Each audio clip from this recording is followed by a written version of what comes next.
কলকাতার অলৌকিক মন্দির যা একবার অসুস্থ চীনা ছেলেকে সুস্থ করেছিল। আজ আমরা জানবো কলকাতার এই অলৌকিক মন্দির সম্পর্কে। মা কালী ভয়ঙ্কর রক্ষক মা কালী বা কালী মা হিন্দু ধর্মের অন্যতম উগ্র দেবতা। তিনি শক্তিশালী, মন্দের ভয় পান এবং তার চিৎকার দিয়ে মানুষকে বধির করতে পারেন। এবং সাদা চামড়া এবং শান্ত নির্মল মুখের সাধারণ দেবীদের থেকে ভিন্ন। মা কালীর উগ্রতা তার গাঢ় রঙে স্পষ্ট এবং তার লাল জিভ যা তিনি রেগে গেলে বেরিয়ে যায়।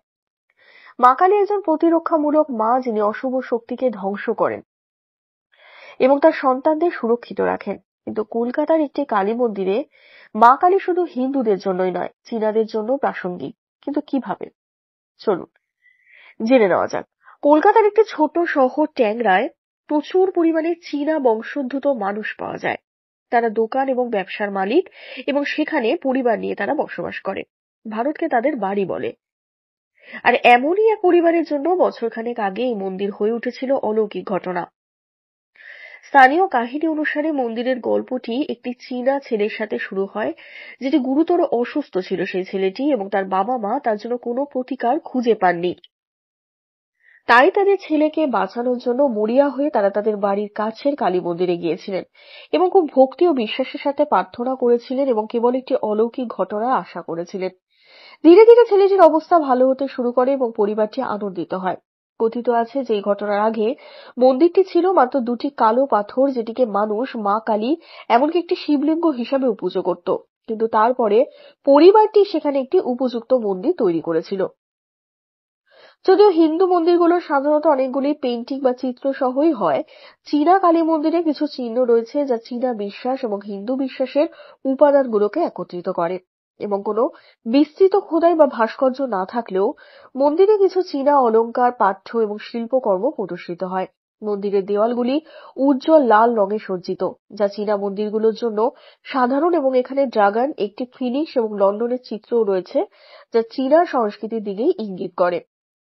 এই মন্দিরের অনন্যতা এখানেই শেষ নয়। অনেক সোশ্যাল মিডিয়া পোস্ট এবং সাইটগুলির দ্বারা এটিও রিপোর্ট করা হয়েছে যে এখানে দেওয়া প্রসাদটি প্রচলিত লাড্ডু বা হালুয়া নয়, বরং নুডলস, মাঞ্চুরিয়ান এবং পছন্দের মতো খাবারের আইটেম। প্রতিদিনের আচার অনুষ্ঠান, মন্দিরের প্রাত্যহিক আচার অনুষ্ঠানগুলি সাধারণ হিন্দু মন্দিরগুলিতে অনুসরণ করা অনুরূপ। একটি সকাল এবং সন্ধ্যায় আরতি হয়। মন্দিরের 3 দেয়ালের মধ্যে ঐতিহ্যবাহী মন্ত্রগুলি উচ্চারিত হয়। সাধারণ রীতিগুলোর মতো মন্দিরের ভিতরে একটি দিয়া জ্বালানো হয় এবং একজন পুরোহিত প্রতিদিনের পুজো এবং উপাসনাকে উপেক্ষা করেন। এবং আশ্চর্যের কিছু নেই, হিন্দু এবং চীনা সম্প্রদায় উভয়ই মা কালীর কাছে প্রার্থনা করতে, তাদের নিরাময় করতে, রোগ নিরাময় করতে, তাদের রক্ষা করতে, মন্দ থেকে নিরাপদ রাখতে একত্রিত হয়। চাইনিজ কালী মন্দিরটি সত্যি এক ধরনের এবং এটিতে একটি অনন্য শক্তি রয়েছে, যা মন্দিরের অনলাইনে উপলব্ধ ছবিগুলোকে অনুভব করা যায়। এখানে দুটি বড় মূর্তি, একটি মা কালীর এবং আরেকটি ভগবান শিবের, এবং হিন্দু দেবদেবীর অসংখ্য ছবি রয়েছে। এছাড়াও এই মন্দিরটি যেভাবে সম্পূর্ণ ভিন্ন ধর্মের দুটি সম্প্রদায়কে একত্রিত করেছে তা খুবই প্রশংসনীয়।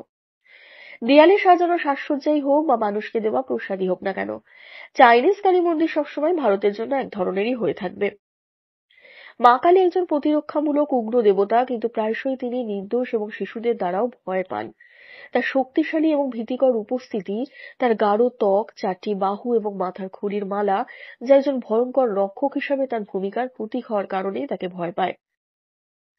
সময় এবং মৃত্যুর দেবী হিসাবে তিনি জীবনের অপ্রত্যাশিত শক্তির প্রতিনিধিত্ব করেন, এবং শ্মশান এবং অশুভ ধ্বংসের সাথে তার যোগসূত্র তাকে সমস্ত শক্তিশালী এবং সর্বভয় করে তোলে।